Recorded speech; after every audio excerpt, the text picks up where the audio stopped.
applying hot compress, specifically dry heat measures, the first thing to do is to prepare the needed materials such as the hot water, the gloves, the hot water bag with stopper, or you can also use a electric hot water pad if the hospital has one, or depending on the preference of the client, a towel and a waterproof pad. The next is to provide the client with some privacy by closing the windows or curtains. Then, introduce yourself to the client as well as its purpose. So, hi ma'am, I'm Carmela, a student nurse of PK University, and I'm here to apply heat compress to your body to help relieve some pain and inflammation, muscle soreness and spasms, as well as it soothes and heals your body by increasing blood circulation to sore areas. Also, all of the data that will be collected here, madam, will be kept for future purposes in case there's complication. Also, don't worry because I will guide you throughout the assessment. All you need to do is to follow my instructions. So, is it okay for you, madam? Okay. After it, observe the proper hygiene by washing the hands using the proper hand washing technique.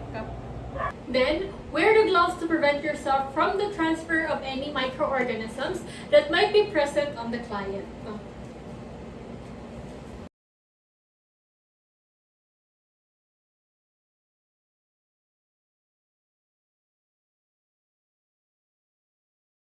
Also, don't forget to drape the client and expose only the part that will be treated.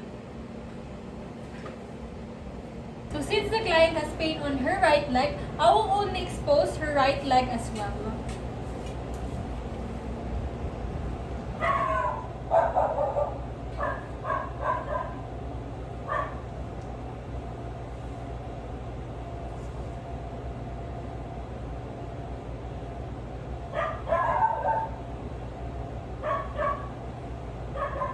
Then, proceed in applying the hot compress by putting first the waterproof pad below the body part of the patient that is being treated, or also you can put a pillow to support if necessary.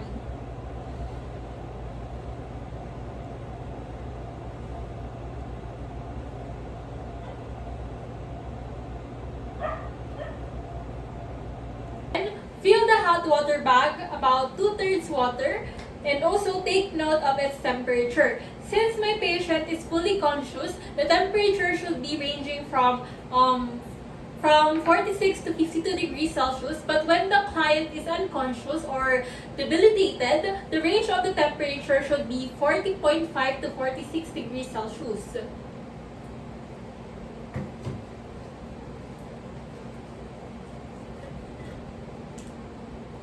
Then put about 2/3.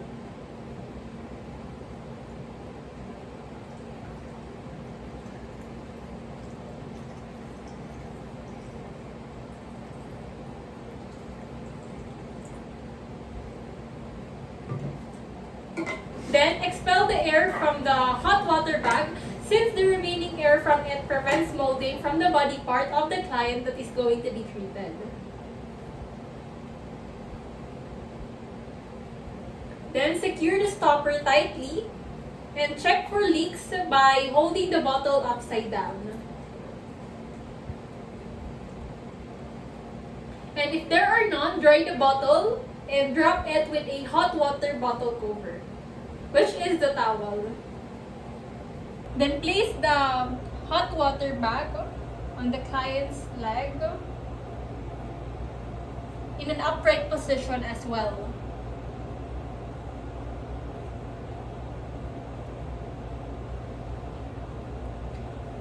So, are you okay po, ma'am? Okay, so I want you to remain on that position for the entire duration of the treatment. And just tell me if it discomforts you, okay, ma'am? Okay. Then, monitor the client as well as the time of application. Leave the heat in place for only a designated period of time to avoid the rebound phenomenon and harmful effects. Also, assess the client in terms of comfort and skin reaction as frequently as necessary for the client's safety. Then, remove it after the designated period of time. Next is to discard the gloves properly. Then, wash your hands again properly using the proper hand washing technique to avoid the transfer of any microorganisms. Then lastly is to document the application of the hot compress and the client's response in the client record using forms or checklist that is supplemented by the narrative notes. In applying cold compress, specifically dry cold measures, the first thing to do is to prepare the needed materials such as the towel or the gauze pad, a protective covering, an ice bag, a tape, an ice, and gloves. Then after it, observe the proper hand washing by washing your hands using the proper hand washing technique. Then, introduce yourself to the patient as well as its purpose. So, hi ma'am, I'm Carmela, a student nurse of PK University, and I'm here to apply cold compress to your body, which is beneficial in reducing swelling and inflammation and providing some pain relief. Also, all of the data that will be collected here po, madam, will be kept for future purposes in case there's complication. You don't have to worry po, madam, kasi I will guide you throughout the assessment, and all you need to do is to follow my instructions. So, is it okay po for you, madam? Okay. So, after explaining the procedure, wear the gloves to prevent yourself from transferring any microorganisms that might be present on the client, if there are any open wounds.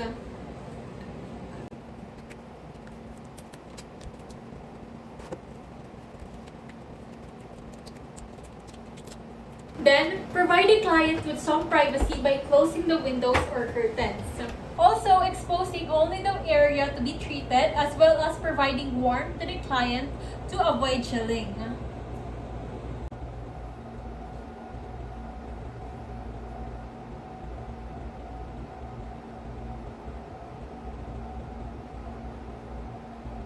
Then, prepare the client by assisting her to a comfortable position and supporting the part requiring the application.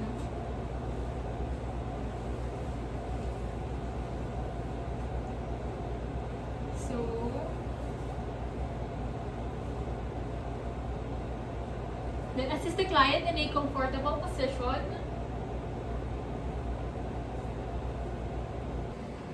After it, proceed in applying the cold compress by filling the ice bag about 1/2 crushed ice.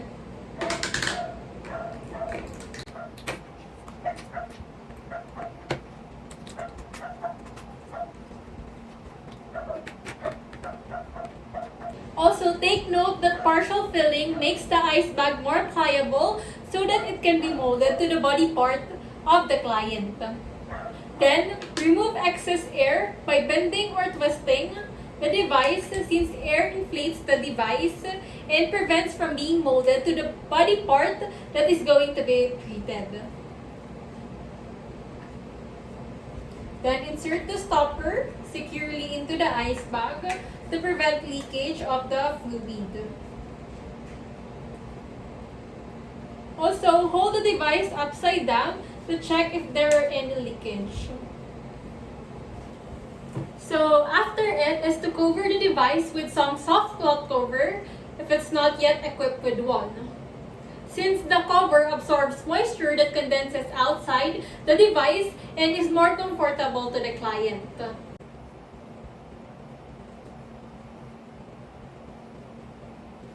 Also, don't forget to put the waterproof pad before applying the cold compress to the client.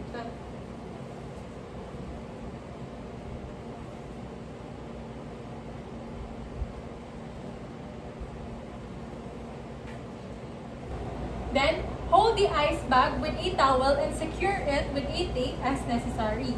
Also, instruct the client to remain in her position for the entire duration of the treatment and call the nurse if a discomfort is felt. Okay, so ma'am, I want you to remain in your position for the entire duration until the treatment is finished. Here is a call light. You can press it anytime you need an assistance. Okay po, ma'am? Okay. Then, monitor the client as well as the time of application. Assess the client in terms of the comfort and skin reactions as frequently as necessary for the client's safety and also the client's previous responses to applications and ability to report any problems. Then, leave the cold compress for only a designated period to avoid the rebound phenomenon and harmful effects to prolonged cold. Also, discard the gloves after, and then don't forget to document the application of the hot compress and the client's response in the client's record using forms or checklists supplemented by narrative notes when appropriate. And also, don't forget to wash your hands.